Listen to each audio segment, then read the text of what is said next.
একদম চিন্তা করো না রাজকুমারী, এই তো আমি তোমার বলটা এক্ষুনি নিয়ে চলে আসছি, তুমি অপেক্ষা করো। এই আমি গেলাম আর এলাম, কিন্তু তুমি তোমার কথা রেখো। ইঁদুর জলে নেমে গেল। এই না, দেখো রাজকুমারী, দেখো আমি কি এনেছি। এই নাও তোমার বল, দেখো, দেখেছো তোমার বল আমি ফিরিয়ে এনেছি। এই তো আমার বল, এই তো, দাও দাও দাও, যাও এবারে তুমি যাও তো, ধন্যবাদ, এবারে তুমি যাও। যাবো মানে? তুমি যে বলেছিলে তুমি আমার বন্ধু হবে, আমরা একসঙ্গে খাবো, একসঙ্গে শোবো। বিরক্ত করো না তো, যাও এখান থেকে। রাজকুমারী নিজ কক্ষে বল নিয়ে ফিরে এলো। তার কথা সে রাখল না। বাবা, আজকের দিনটা যা গেল। ওফ, ওই শয়তান ইঁদুরটার হাত থেকে মুক্তি পেলাম না। এবারে যাই, বাবা খাবার জন্য অপেক্ষা করছে। রাজকুমারী ও তার পিতা খেতে বসেছে। এমন সময় কপাটে একটা আওয়াজ। রাজকুমারী, ও রাজকুমারী। কে কে কে যেন ডাকছে কপাটে? যাই গিয়ে দেখি কে ডাকছে। বাবা তুমি বসো, আমি যাচ্ছি। যাও মা যাও, দেখো তো কে এসেছে এখন। এই যে আমি গেলাম আর এই এলাম, তুমি অপেক্ষা করো, আমি আসছি। কে আবার এলো? রাজকুমারী, ও রাজকুমারী, দরজা খোলো, আমি এসেছি, তোমার বন্ধু। কে? রাজকুমারী দরজা খুলে দেখে অবাক। তুই বদমাস, তোর এত বড় সাহস, তুই এখানে চলে এসেছিস, যা এখান থেকে। ইতিমধ্যে তাদের চিৎকার চেঁচামেচিতে তাদের পিতা সেখানে এসে উপস্থিত হয় এবং তিনি সবটা শোনেন। আচ্ছা, তুমি কি ওকে কথা দিয়েছিলে? ও তোমার বল খুঁজে দিলে তুমি ওকে একসঙ্গে তোমার বিছানায় শুতে দেবে, খাওয়াবে, ওর বন্ধু হবে? হ্যাঁ পিতা, মানে আমি। তাহলে যদি তুমি এই কথা ওকে দিয়েছো তাহলে কথা রাখতে হয়। জানো, আমাদের রাজ পরিবারের এটাই ধর্ম, কথা দিলে কথা রাখতে হয়। মা, তুমি যদি ওকে কথা দিয়েছো, ও তোমার বল ফিরিয়ে দিয়েছে, তাহলে এই কথা তোমায় রাখতে হবে মা। জয় রাজা মশাইয়ের জয়, জয় রাজা মশাইয়ের জয়। রাজকুমারী চুপ করে রইল। অনিচ্ছা সত্ত্বেও সে তার বাবার উপর কথা বলতে পারল না। সে ইঁদুরকে নিয়ে এলো খাবার টেবিলে। খাবার টেবিলেও সে একটাও কথা সে আর একটু খাওয়ারও কষ্ট করলো না। ইঁদুর মহানন্দে খেতে লাগলো। উফ, আজকের দিনটা খুবই খারাপ, খুবই। না, এবারে একটু শুয়ে পড়ি, খুব ঘুম পেয়েছে, খাবার তো হলো না, যাই এবারে ঘুমাই।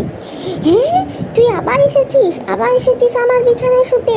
যা, বেরিয়ে যা বলছি, আমার মাথা কিন্তু গরম হয়ে যাচ্ছে। রাজকুমারী, আমি তোমার সঙ্গে শোবো, তুমি তো কথা দিয়েছিলে, আমি কিন্তু তোমার পিতাকে বলে দেবো। তবে রে মর তুই, যাও এখান থেকে। রাজকুমারী ইঁদুরটাকে রেগে এক লাত মারলো। মরে গেলাম। ইঁদুর অজ্ঞান হয়ে গেল। এই রে, কি হলো? এই ওঠ ওঠ, কি হলো তোর? নাটক করে শুয়ে আছিস যে, কি হয়েছে তোর? ওঠ ওঠ ওঠ। মা, উঠছে না কেন? ও কি মরে গেল নাকি? আমি তো ওকে মারতে চাইনি, ওকে ভয় দেখাতে চেয়েছিলাম। ও কি মরে গেল? হে ঈশ্বর, আমি কি ভুল করলাম? ওকে বাঁচিয়ে দাও, আমি তোর বন্ধু হব, আমরা আজ থেকে একসঙ্গেই থাকবো। ওকে বাঁচিয়ে দাও ঈশ্বর, আমি ভুল করেছি, অন্যায় করেছি, আমি খুবই বাজে। রাজকুমারী, এই রাজকুমারী, কাঁদছো কেন? দেখো, আমি বেঁচে গেছি, আমি সাপ মুক্ত হয়েছি। কে তুমি? ইঁদুরটা কোথায় গেল? কে তুমি? এখানে তো ইঁদুর ছিল, কে তুমি? আমার কথা মন দিয়ে শোনো রাজকুমারী, শান্ত হও, শান্ত হও। আমি এক অভিশাপে বনদেবীর ইঁদুরে পরিণত হয়েছিলাম। তুমি আমায় আবার আমার পুরনো রূপ ফিরিয়ে দিলে রাজকুমারী, ধন্যবাদ তোমায়, ধন্যবাদ। সে কি? হ্যাঁ রাজকুমারী, এবারে আমি তোমায় সব ঘটনা বলবো। আমি তখন ছিলাম খুবই অহংকারী, খালি শিকার করে বেড়াতাম অবলা প্রাণীদের। শিকার করা ছিল আমার নেশা। আমি হলাম কাঞ্চনপুর রাজ্যের রাজপুত্র, কাঞ্চন সেন। শিকার করে আমি আনন্দ পেতাম। একদিন এমনি এক হরিণের পেছনে আমি ছুটছিলাম, ছুটতে ছুটতে ছুটতে ছুটতে আমি এসে দেখলাম দুটো হরিণ এক জায়গায়, মা আর বাচ্চা। মনে মনে খুবই আনন্দ পেলাম। মারতে যাব এমন সময় সেখানে উপস্থিত হলো এক দেবী। সে কি অপরূপ রূপ! দাঁড়াও, কি করছো তুমি? আমার সন্তানদের মারছো, এভাবে অবলা প্রাণীদের মারছো তুমি, নিষ্ঠুর মানব। কে আপনি? আমার রাস্তায় কাটা হয়ে দাঁড়ালেন। উফ, ওই হরিণগুলোও পালালো। কে আপনি? আপনার এত বড় সাহস হয় কি করে? আপনি জানেন না আমি হলাম এই রাজ্যের রাজকুমার? এ পুরো এলাকা আমার, আমি যা খুশি তাই করব। আপনি সরে যান আমার রাস্তা থেকে, সরে যান। কোথায় গেল হরিণগুলো কে জানে। মূর্খ, তুমি একটা মূর্খ অমানবিক। তোমার এত বড় সাহস, তুমি আমার সন্তানদের মারবে? তুমি খুবই অহংকারী, খুবই অহংকারী।